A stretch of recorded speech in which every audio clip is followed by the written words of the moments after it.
Hello everyone, welcome back and thank you so much for stopping by. My people, this particular interview from Chief Dan Iwuanyawu is bombshell. He just exposed everything about this Nnamdi Kanu shambolic trial. Yes, like he just said it as it is. This one, he no hide mouth at all. And also those people that I guess Showore that what happened yesterday, even some threatening him that whatever that happened to Nnamdi Kanu, we should blame Showore. Like how? I'm just surprised that some of our Igbo brothers and sisters are against this protest yesterday. Does it mean that they don't want Nnamdi Kanu to be released? Like, does it mean they don't want Nnamdi Kanu to be released? Do you know the kind of awareness this particular protest created concerning Nnamdi Kanu shambolic trial? Do you know that international, medias are reporting it? Like everyone knows like what is going on concerning Nnamdi Kanu and Nigeria government. Like how long are we going to keep quiet? Yesterday, Nigerians all over the world protested for the freedom of Nnamdi Kanu. They protested against the injustice against Nnamdi Kanu. Now the world knows what Nnamdi Kanu is facing in the hands of Nigeria government. I don't care the motive behind the reason why Showore organized this protest, but the truth is that we should give kudos to Showore for creating this massive awareness to the injustice against Nnamdi Kanu in Nigeria. And also you guys know that yesterday Nnamdi Kanu's brother as well as Aloy Ejimakor was arrested for protesting for the freedom of Nnamdi Kanu. So according to the news, Prince Kanu, Barrister Aloy and others have been remanded in Kuje Prison till Friday. Court did not allow them access to their lawyers. There was no single legal representative in court for them today. Hey, my people, what is going on? So it's like they want to arrest the whole of Nnamdi Kanu's family, right? And this is where the sentiment came in that, okay, it was Showore that organized this particular protest. So why is Showore not in the prison? Like, why they did not arrest him that yesterday? Knowing fully well that Nnamdi Kanu court case is coming up, I think very soon on 23rd, right? So now that Aloy Ejimakor is in the prison, what is going to happen, my people? Anyway, we'll see how all these things are going to end, right? So, my people, let me allow you guys to listen to this powerful interview from Chief Dan Iwuanyawu. Like, he really spoke truth to power, especially he exposed some of the Southeast politicians and the big businessmen who don't want Nnamdi Kanu to be released. My people, this video is a must watch. Please share it, leave your thoughts in the comment section, give it a like so that YouTube recommend it to other people to watch. Thank you so much for doing so. The Free Nnamdi Kanu protest and the agitation for the federal government to release Nnamdi Kanu, how do you view it? It is a legitimate demand. And I support the protest. Many Nigerians are in support of the protest. And my position on this has been clear, even from when President Buhari forcefully took him away from Kenya. As far as I'm concerned, Nnamdi Kanu did not do anything that will warrant his detention for 5 years. Nnamdi Kanu, there is no evidence to show that he killed anybody. There's no evidence to show that he carried arms. That's for the court to determine. And that is in trial. But if the courts are keeping somebody for 5 years and they have not been able to try him, is that illegitimate? Of course, the court. You can see, hasn't the court decided on this matter when it came to the issue of his bail before the Court of Appeal? He was discharged and acquitted. So as far as I'm concerned, you started with the court. Sheung, I, like most Nigerians, are not persuaded in any manner with what is going in the courts. And I will not also be persuaded whatever judgment, either way or the other, that comes out from the courts. Because there is a deliberate attempt, and I say so when President Buhari was in office. There are people who have committed heinous crimes in this country. They have murdered people, they have kidnapped people, they have raped women, they have killed children, they have done all sorts of things. There are people aiding and abetting them. There are people who have gone to their domain, talking with them. We are aware of helicopters dropping food, dropping ammunition in the bush. which of course our security had the capacity to trap. Shehu, Nnamdi Kanu did not do any of those. But he's in detention. What was the cause? And I told President Buhari, it was because of the ancient hatred you have against the Igbos. I told President Buhari when he was in office, my position has not changed. But why I'm worried, you're looking at me. I told him you had ancient hatred against the Igbos. That was why he kept Nnamdi Kanu there. If he was from another tribe, Nnamdi Kanu will not be there. Are you dispassionate about this, or you are speaking because you are of the same extraction? Good. Because there are those who oppose, who don't have the same view as you have it tonight about the situation. There are those who ask questions about those who have taken opportunists on the situation in the South is based on the order, the radio broadcasts, the publications, and the statements that are being made online. You know what has happened with the man in Finland that has been prosecuted. As soon as that man was being prosecuted, the sit-at-home order and some of the mayhem being unleashed by opportunists of the agitation of Biafra stopped. Southeast started experiencing under this government some level of peace. Shehu. What I'm saying, I said it to a sitting president. Whether people agree or not, Shehu, you know those that loves you. You know those who hate you. It's not because I'm Igbo. I would have taken the same position if a Yoruba man or Fulani man was involved. My patriotism has no limitations. What do you think that the government of the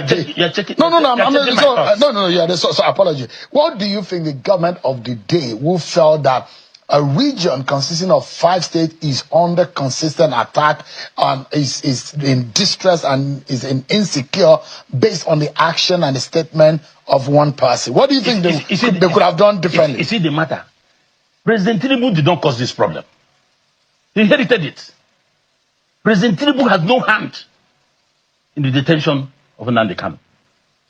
But what is curious is why he has not taken steps to get him out. He has no hand. He didn't take him there. As a lawyer, you think how easy would that be to establish a non-policy on a matter of national security? What is the national security? These are things that people manufacture to justify their positions. Nnamdi Kanu is facing one of the highest criminal offenses. And that is what? Terrorism charges against him. Can you define terrorism? No, that's what for the courts to tell. No, that's what I'm saying. That's what I'm saying. And all the others, all those people that did all the things I aforementioned, none was charged of terrorism. I have explained to you, Nnamdi Kanu has the right to demand peacefully for anything for his people. I am not saying because I'm from there. And that was why I have said it before you. President Tinubu, get him out of this. He has no hand in it. But he's in a position to rectify it. He knew the truth. Why has he not done so? You see, people are talking about some interest group. People are saying, don't release him. It will disbalance this, disbalance that. The truth is that Nnamdi Kanu, as we said that time to President Buhari, go and discuss with Nnamdi Kanu. You don't have to look for him in this manner. This is somebody, look at what is happening today. He did not talk to anybody. If he was outside, they say he has sponsored everybody. Okay. Showore that he's taking this thing on his own now, based on his struggles. He's not an Igbo. You were not able to tell Showore this because he's not Igbo. If it was Dan Iwuanyawu, you say, hey, he has come. So we should forget about all these mundane issues and considerations. What is bad is bad. What is not good must be condemned no matter who is involved. President Tinubu, yes, we agree there are some people in the Southeast who do not want Nnamdi Kanu out. Really? There are people like that? I can say it authoritatively. Who are those? There are some top businessmen who are involved in businesses in Abuja oil and all that. There are some top politicians who are of the view, and which is correct, that if Nnamdi Kanu comes today, there are people whose political career will come to an end permanently without him saying a word. Nnamdi Kanu has been loved by the people. It's like when they were chasing Fubara. You heard me say so here. I told President Tinubu, if the issue about 2027, the person to do business with is Fubara. Are you seeing what is happening there now? They have loved him, they have loved him. Organic support. Nnamdi Kanu need not talk to anybody. That was why I'm sure that is the pressure that the president is having. But the president is number one. He is the president of Nigeria. And he's the only person that can say, stop, it will stop. You don't have to take everything that everybody puts to you, hook, line, and sinker.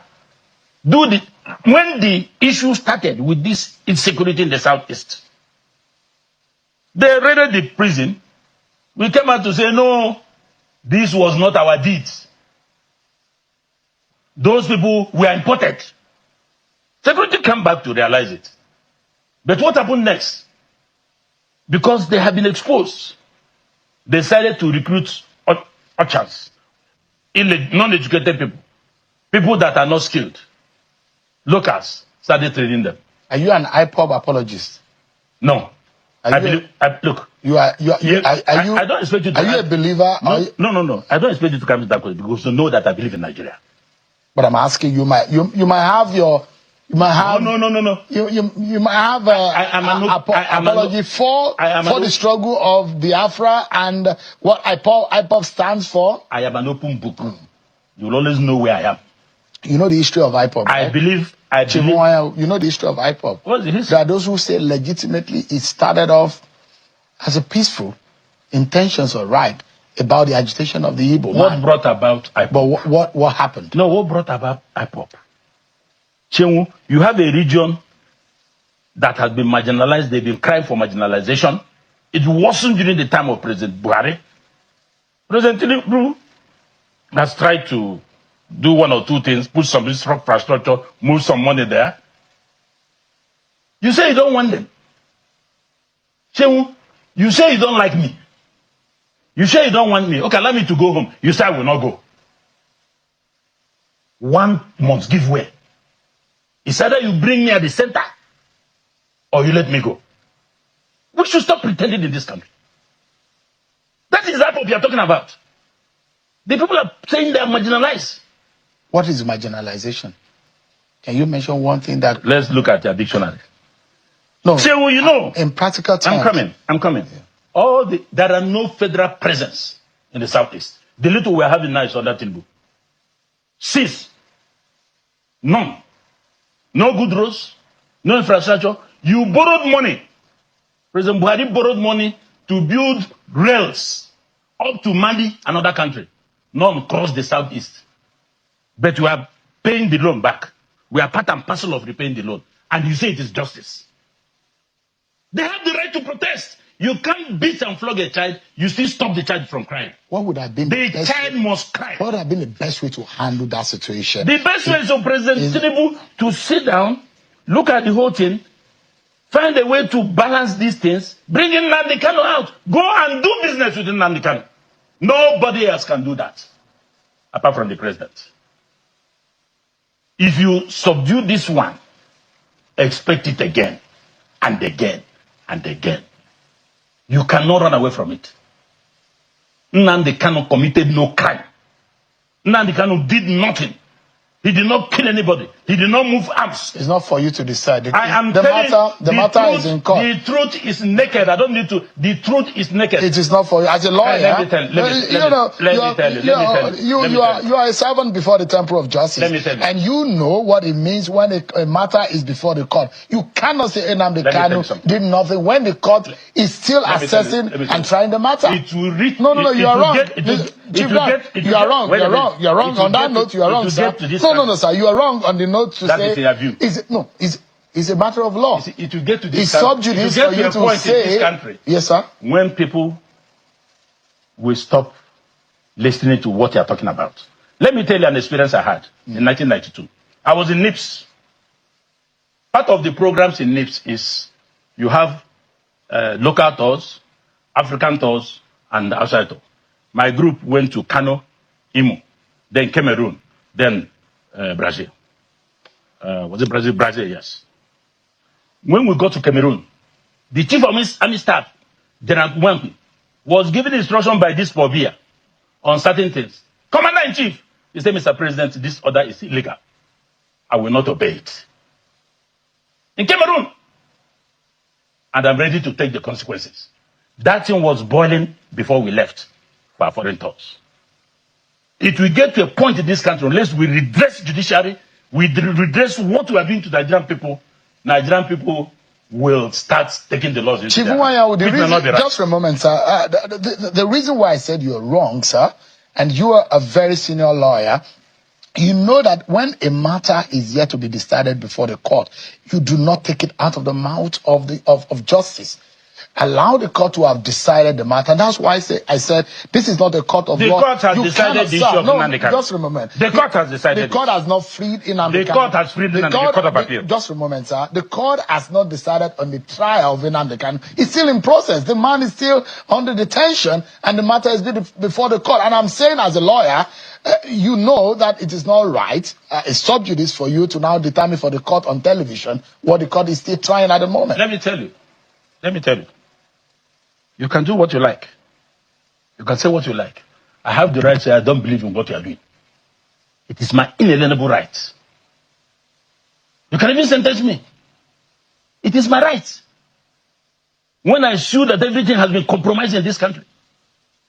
When nobody can get justice. Is it in election matters?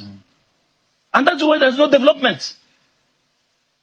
People are no longer having confidence in what should have given them the hope that tomorrow will be better.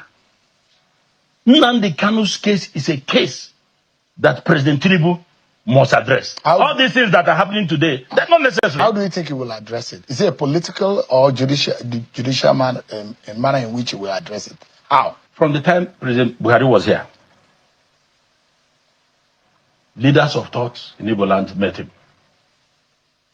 He dismissed it, that it is in court. Governors,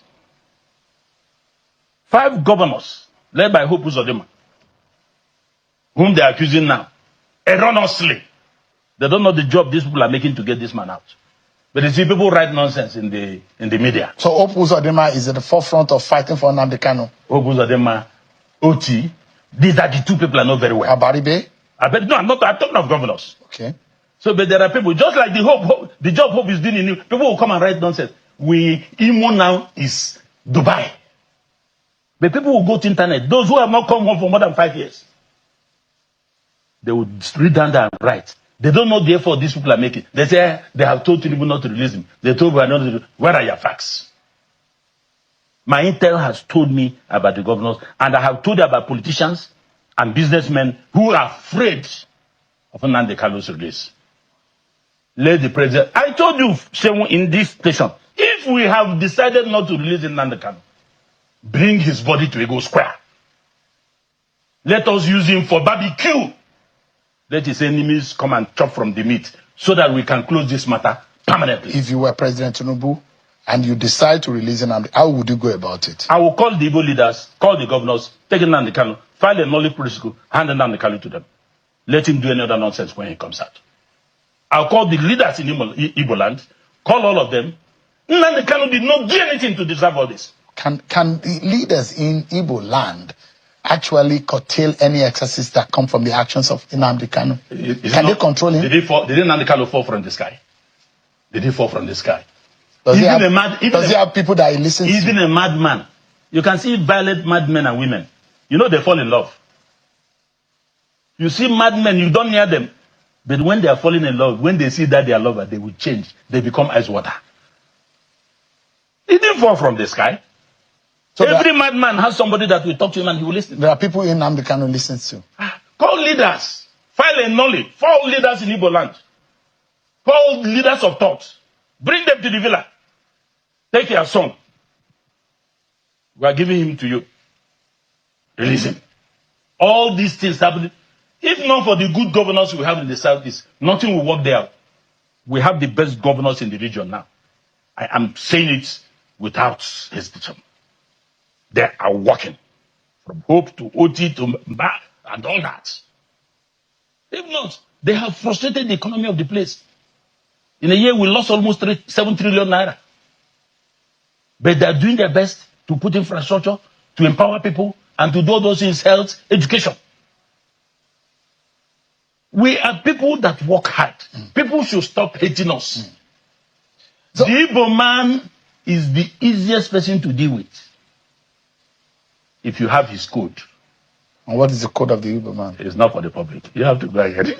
Trade and commerce.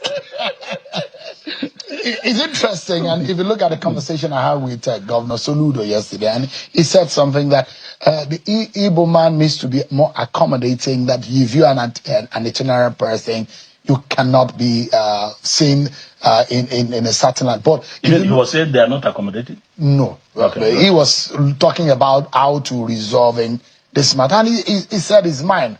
But in a national security prism,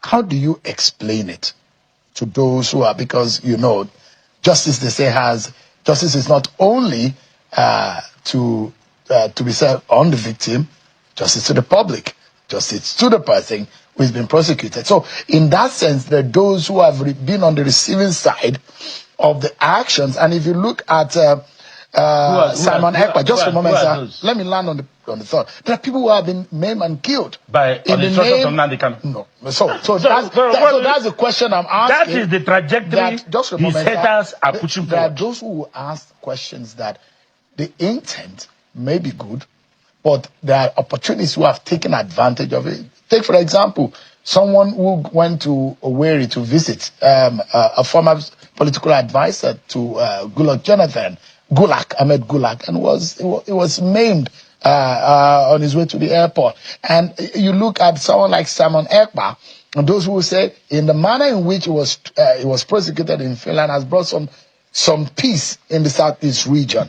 So from the political point of view, there is what you have said. But the security point of view, how do you deal with it? Nnamdi Kanu has spoken about Simon Ekpa. Most of the things he did was not on his instructions. He didn't hide it, even in court. You see, when you have situations like this, you have different groups, imagine, for their own interest. I had not heard, and I did not hear from any Igbo man of substance that supported Simon Ekpa.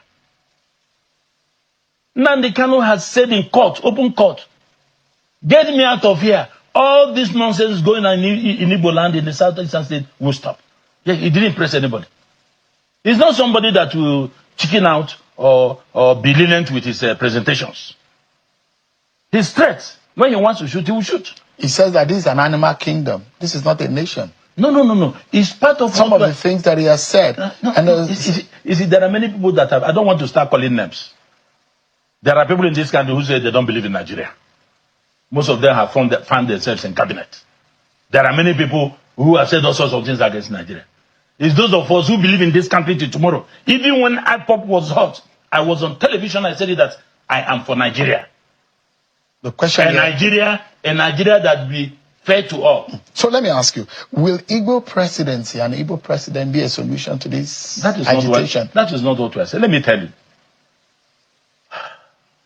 But for how the whole thing turned around during President Buhari, I am telling you now, and don't misjudge me to say that I say we don't need presidency.